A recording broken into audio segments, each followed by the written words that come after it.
Dear student, today we are concentrate on a departmental organization.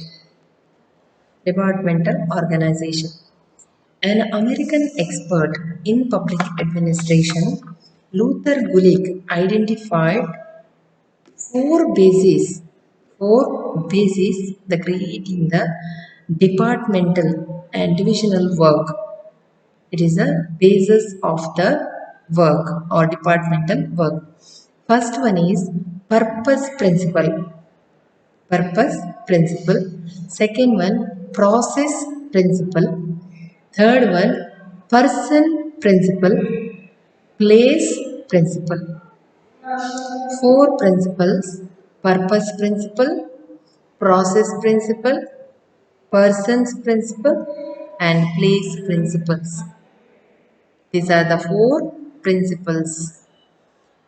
These base popularly known as Gulick's four P's, and that means purpose principle, process principle, person principle, place principle. ಅಂದರೆ ಇದು ಎಲ್ಲ ಅಕ್ಷರಗಳು P ಅಕ್ಷರದಿಂದ start ಆಗ್ತವೆ. ಅದಕ್ಕೋಸ್ಕರ ಇದನ್ನು Luther Gulick four piece way as discussed these principal.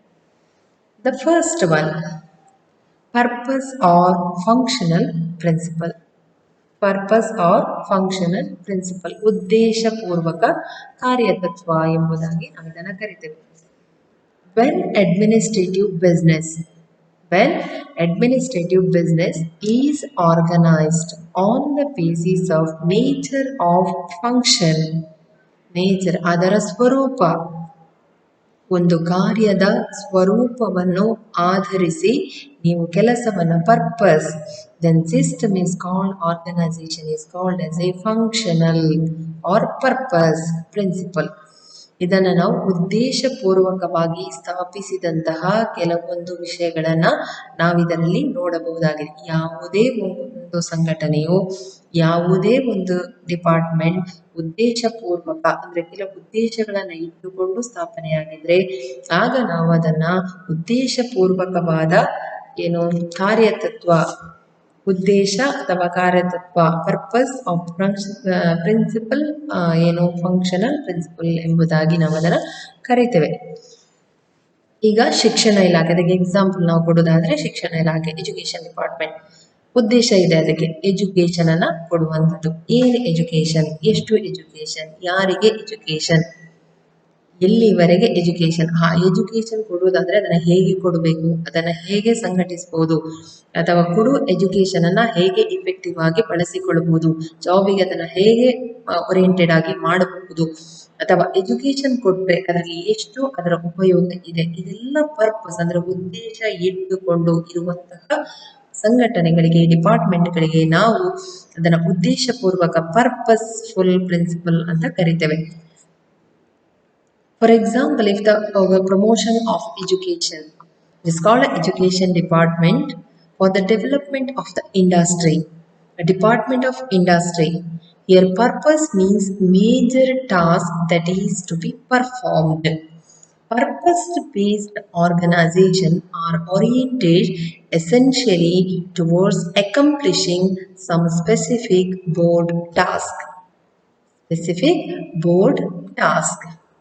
This principle is almost universally applied in governmental organizations, and it is regarded as the only efficient method.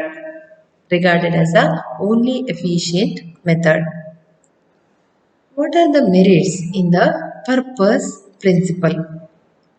The Halton Committee reports in Britain and Hoover Commission report in USA pointed out the advantage of this principle. Purpose-based departmentalization has following merits. Organization of departments by major purpose give coherent mission to each department. ಪ್ರತಿಯೊಂದು ಡಿಪಾರ್ಟ್ಮೆಂಟ್ಗೆ ನಿರ್ದಿಷ್ಟವಾದ ಉದ್ದೇಶಗಳನ್ನು ಕೊಡಲಾಗಿದೆ.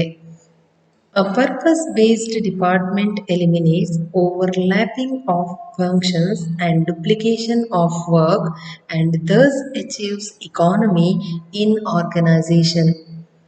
Purpose-based department eliminates overlapping of functions and duplication of the work and thus achieves economy in organization.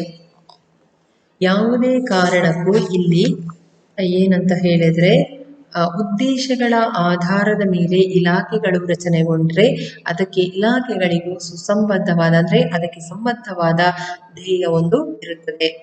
ಉದ್ದೇಶ ಆಧಾರಿತ ಇಲಾಖೆಗಳು ಒಂದೇ ಕೆಲಸ ಪುನರಾವರ್ತನೆಯಾಗುವುದನ್ನು ಮತ್ತು ಅತಿಯಾದ ವ್ಯಾಪ್ತಿಯನ್ನ ಅದರ ಸ್ಕೋಪ್ ಅದರ ಅತಿಯಾದ ವ್ಯಾಪ್ತಿಯನ್ನ ತಡೆಯುತ್ತದೆ.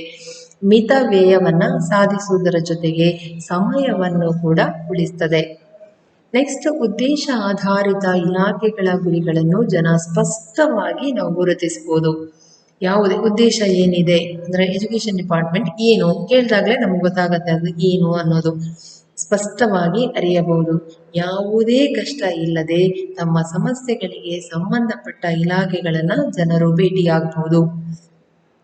ಈ ರೀತಿಯ ಇಲಾಖೆಗಳು ಜನರಿಗೆ ಆಡಳಿತದೊಂದಿಗಿನ ಸಂಬಂಧವನ್ನು ಸರಳಗೊಳಿಸುತ್ತದೆ. ಯಾವುದೇ ರೀತಿಯಾದಂತಹ ವ್ಯತ್ಯಾಸಗಳು ಇರುವುದಿಲ್ಲ. ಇದು ಉನ್ನತ ಕಾರ್ಯನಿರ್ವಾಹಕರಿಗೆ ಸೀಮಿತ ಸಂಖ್ಯೆಯ ಕೆಲಸಗಳ ಮೇಲೆ ಪರಿಣಾಮಕಾರಿ ಹತೋಟಿ ಸಾಧಿಸಲು ನೆರವಾಗುತ್ತದೆ. ಉನ್ನತ ಕಾರ್ಯನಿರ್ವಾಹಕರಿಗೆ ಸೀಮಿತ ಸಂಖ್ಯೆಯ ಕೆಲಸಗಳ ಮೇಲೆ ಪರಿಣಾಮಕಾರಿ ಹತೋಟಿ ಸಾಧಿಸಲು ಸಾಧ್ಯವಾಗುತ್ತದೆ. ನೆಕ್ಸ್ಟ್, ಒಂದು ನಿರ್ದಿಷ್ಟ ಮಾದರಿ ಕೆಲಸದಲ್ಲಿ ಕೆಲವು ಸಿಬ್ಬಂದಿಗಳು ತೊಡಗಿರುವುದರಿಂದ ಅವರಿಗೆ ಆ ಕೆಲಸದ ಬಗ್ಗೆ ಜ್ಞಾನವನ್ನು ಹೊಂದಿರುತ್ತಾರೆ, ಸಾಮರ್ಥ್ಯವು ಲಭಿಸಿರುತ್ತದೆ. ಇದರಿಂದ ಕಾರ್ಯಗಳ ದಕ್ಷತೆ ಹೆಚ್ಚುತ್ತದೆ, ಹೊಣೆಗಾರಿಕೆ ಅವರದು ಹೆಚ್ಚಾಗುತ್ತದೆ. Objectives of the purpose and based department are very clear. ಅಂದ್ರೆ ನಾನು ಆಗಲೇ ಹೇಳಿದೆ ಸ್ಪಷ್ಟ. To the common man, so citizen can know easily to which department to go. ಅವರಿಗೆ ಯಾವ ಡಿಪಾರ್ಟ್ಮೆಂಟ್ಗೆ ಹೋಗಬೇಕು ಅನ್ನೋದು ಸ್ಪಷ್ಟವಾಗಿ ಗೊತ್ತಾಗ್ತದೆ. If he has a complaint or representation to make, it simplifies his dealing with the administration. It simplifies the administration. It enables the top management to exercise effective control over a limited number of functions. Enables top management to exercise effective control over limited number of functions. It offers the best changes to achieving efficiency by encouraging the acquisition of special skills and knowledge in particular task. It offers the best chances of achieving efficiency by encouraging the acquisition of special skills and knowledge in particular task. Then demerits. Functional principles suffer from several demerits. It is very difficult to divide the entire work of government into clearly defined major purpose. ನಮಗೆ ಎಲ್ಲ department ಅನ್ನ clear cut ಆಗಿ division ಮಾಡಲಿಕ್ಕೆ ಸಾಧ್ಯ ಇಲ್ಲ ಅನ್ನೋದು ಅವರ ಎಂದು ಡಿಮೆರಿಟ್ಸ್, ಅದಕ್ಕೆ ಅವಗುಣ ಅಂತ ಹೇಳಬಹುದು. It's very difficult to divide the entire work of government into clearly defined major purposes. Next, second one, it creates a separatist tendency in a personnel of a department, so it may lead to the departmentalization. It lead to the departmentalization. Third one, there is every possibility of ignoring or neglecting subordinate. It is related to the chief executive, and there is a possibility of neglecting the subordinates in a administration. Next one is a type of work when department is organized on functional principle. For example, education department may not give the same importance to the health of the school children as a health department would do. ಈಗ ನಾವು ಗಮನಿಸಬಹುದು, ಈಗ education department ಅಂತ ಇದೆ, ಶಿಕ್ಷಣ ಇಲಾಖೆ. ಆಗ ಶಿಕ್ಷಣ ಇಲಾಖೆಗಳು ಶಿಕ್ಷಣದ ಮೇಲೆ ಮಾತ್ರ ಗಮನವನ್ನು ಇರಿಸ್ತದೆ ಹೊರತು ಶಿಕ್ಷಣಕ್ಕೆ ಬೇಕಾದಂತಹ ಮಕ್ಕಳ ಹೆಲ್ತಿನ ಬಗ್ಗೆ ಗಮನ ಕೊಡುವುದಿಲ್ಲ. ಈಗಿನ ಸಿಚುವೇಶನ್ಗೆ ನೀವು ಅದನ್ನ ಟ್ಯಾಲಿ ಮಾಡಬಹುದು. ಹೆಲ್ತಿನ ಬಗ್ಗೆ ಗಮನವನ್ನ ಹೆಚ್ಚಾಗಿ ಕೊಡುವುದಿಲ್ಲ.